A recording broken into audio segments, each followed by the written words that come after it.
श्रावण महीने की दोनों अष्टमियों में से कोई भी अष्टमी, यह भी जरूरी नहीं है कि सोमवार की ही अष्टमी थी। श्रावण महीने की दोनों अष्टमियों में से कोई भी अष्टमी को बेर के पत्ते पर लाल चंदन, बेलपत्री के पत्ते पर पीला चंदन, शमी के पत्र पर केवल कोई चंदन लगाने की जरूरत नहीं, सादा केवल एकदम कुछ भी उसमें लगाकर नहीं, सिंपल। महाराज शमी के 5 पत्ते औषधि के रूप में लिए गए। पर कोई कहे कि शंकर भगवान भांग का नशा करते हैं, तो ये संसार के लोगों को समझा देना कि शिव भांग का नशा, मेरा भोलेनाथ भांग का नशा नहीं। 2 बार पशुपति व्रत कर लिए, आपने ये कर लिया, आपने प्रदोष कर लिया, आपने सोमवार कर लिया, आपने सारे अनुष्ठान कर लिए, बहुत सारे उपाय भी करे, तो गुरुवार के दिन अगर शिव जी के मंदिर में पानी चढ़ाया जाए, जल चढ़ाया जाए, तो घर में विद्वत्ता का अनुभव होता है। महाराज शादी नहीं हो रही है, बहुत समय से लगन देख रहे हो, शादी नहीं हो रही, बहुत समय से परेशान हो गए कि विवाह ही नहीं हो रहा, हम तो टेंशन में पड़ गए, लड़की 28 साल 30 साल का लड़का हो गया, विवाह नहीं हो रहा, कुछ मत करो। श्रावण महीने की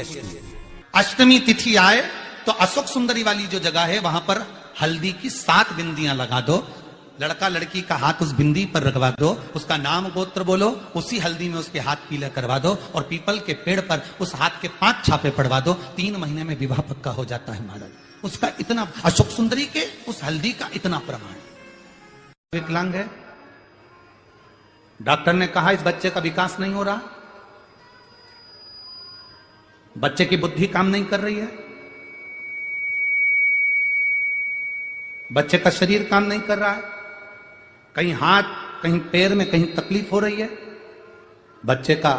विकास नहीं हो रहा, 4 साल का हो गया, 5 साल का हो गया, 6 साल का हो गया, बुद्धि काम, तो उस जगह पर भी आप बच्चे से कहोगे ना, बेटा शिव जी को जल चढ़ाने जा रहे हो ना, तो ये जो 2 चरण है ना जहां से पानी बहता वहां स्पर्श कर आया करो और पानी पिया करो चढ़ाने के बाद। आप 15 दिन 20 दिन उस बच्चे से करवा कर देखो, कितना भी माइंड से, हम यहां तक कहेंगे जिस बच्चे की कोई शरीर में विकास नहीं और बच्चा कहीं पड़ा रहता है, मुंह में से राल टपकती रहती है, उस बच्चे के लिए भी अगर ये प्रयोग करोगे तो 2 से 3 महीने में वो बच्चा अपने आप धीरे धीरे शरीर का विकास होना प्रारंभ हो जाएगा। हर महीने आता,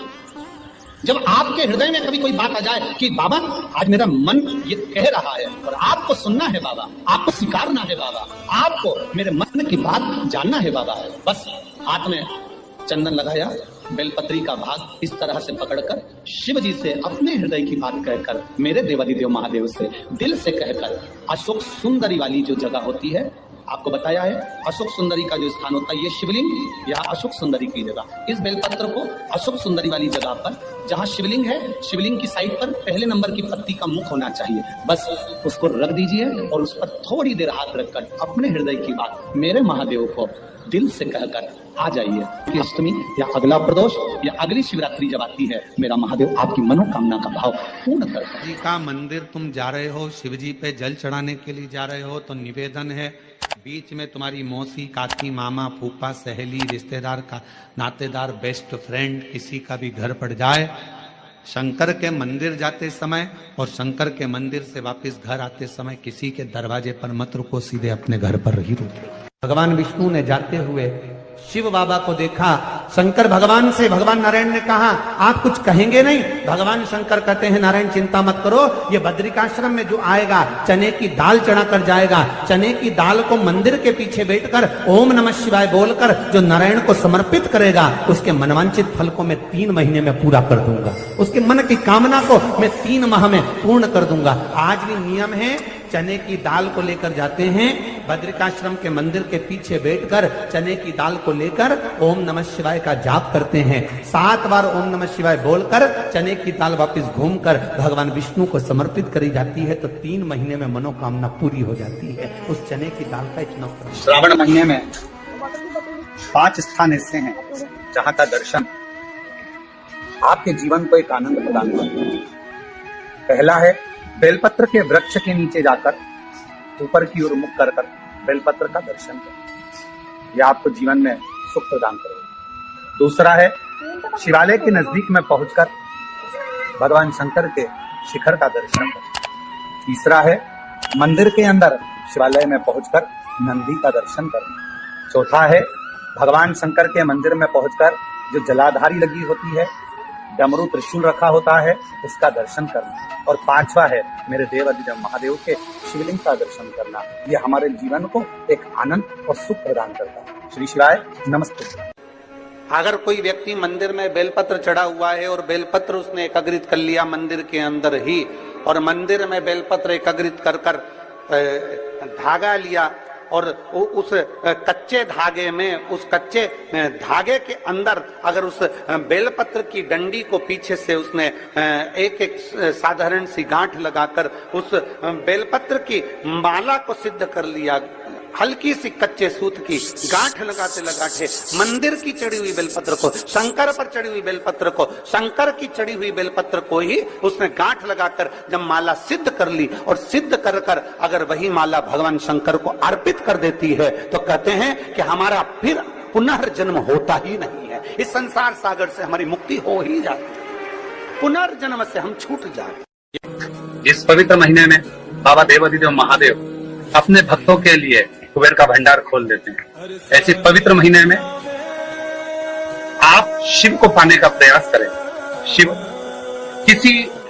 भौतिक वस्तुओं से प्राप्त नहीं हो सकते। शिव को पाने का सबसे सुंदर तरीका है शिव के मंत्र का जाप करना,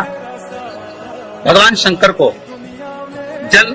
अर्पित करना, समर्पण करना, और बाबा देवाधिदेव महादेव के मंत्र जाप का स्मरण करना। वही सावन की मूलता है। मेरी जीजियों से, मेरे जीजाओं से, बेटियों से, बेटाओं से मंजिल तक पहुंचने के लिए पांव की जरूरत होती है, और शंकर तक पहुंचने के लिए भाव की जरूरत होती है। मंजिल तक पहुंचना है तो पांव की जरूरत होगी, और शंकर तक पहुंचना है, शिव तक पहुंचना है, शंकर से कुछ प्राप्त करना है, झोली पसार कर अपनी झोलियों में खुशियां प्राप्त करना है, तो भाव की जरूरत होती है, केवल भाव। आप कितने धनपति हैं, कितने करोड़पति, कितने सत्तापति, कितने वैभवपति हैं, कितना आपके पास में वैभव है, कितना धन है, कितनी संपदा है, वो कोई मायना नहीं रखता। आपका भाव कितना है, शंकर जी के प्रति आपका दिल कितना है, भगवान शंकर के प्रति आपका भाव कितना है, वो देखा जाए। और कभी मौका लगे ना तो एक बार सीहोर कुबेरेश्वर धाम रुद्राक्ष महोत्सव में आकर देखिएगा। हीरे की चूड़ियां पहनने वाली मेरी जीजियां, जिनके घर में 10-10 नौकर काम करते हैं, वो भी कुबेरेश्वर धाम में बर्तन मांजने की सेवा करती हैं, आकर सेवा में लगी रहती हैं, भोजन बनाने की सेवा करती हैं। जिनके घर में 10 नौकर लगे हैं, वो कुबेरेश्वर धाम में आकर बाबा की सेवा में लगती हैं। उनसे पूछो कि तुम क्यों सेवा करती हो, उनसे पूछो कि तुम यहाँ आकर क्यों करती हो सेवा, तो वो कहती हैं हम साल में एक बार बाबा के धाम आते हैं और कुबेरेश्वर बाबा के यहाँ आकर सेवा कर कर जाते हैं। साल भर कुबेर भंडारी इतना देता है कि हमारी सेवा के लिए 10 नौकर लाकर खड़ा कर देता है। ये उसकी कृपा, ये उसकी उदारता, ये उसकी दया है। शंकर भगवान ने पूछा कौन सा रूप, तो कि जो मैं बचपन में भजती थी, जो मैं बचपन में भजती थी, जिसको मैंने बचपन में दर्शन किए हैं, छोटा सा शिवलिंग, छोटा सा शिव, ठीक है, छोटा सा शिवलिंग का रूप शंकर भगवान रखने को तैयार है, ठीक है। शिवजी ने पूछा कि मुझे उठाएगा कौन।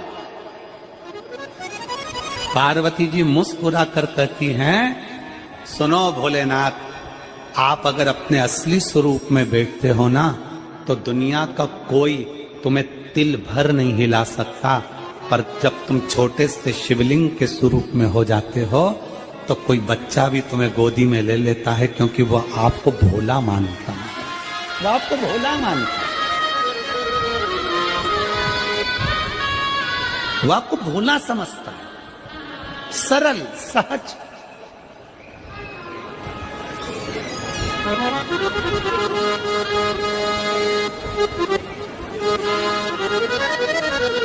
बहुत बड़ा दर्शन का फल है। शंकर भगवान की मूर्ति से दर्शन करने से ज्यादा बड़ा दर्शन का फल है शिवलिंग का दर्शन करना। स्वप्न में शंकर भगवान की मूर्ति को देखना, जटाजूट बांधे हुए शंकर जी को देखने से बड़ा फल है शंकर के शिवलिंग का स्वप्न में दर्शन करना।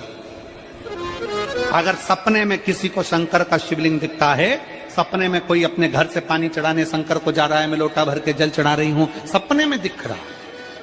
और कई कई ऐसे भी होते हैं जिनको सपने में दिख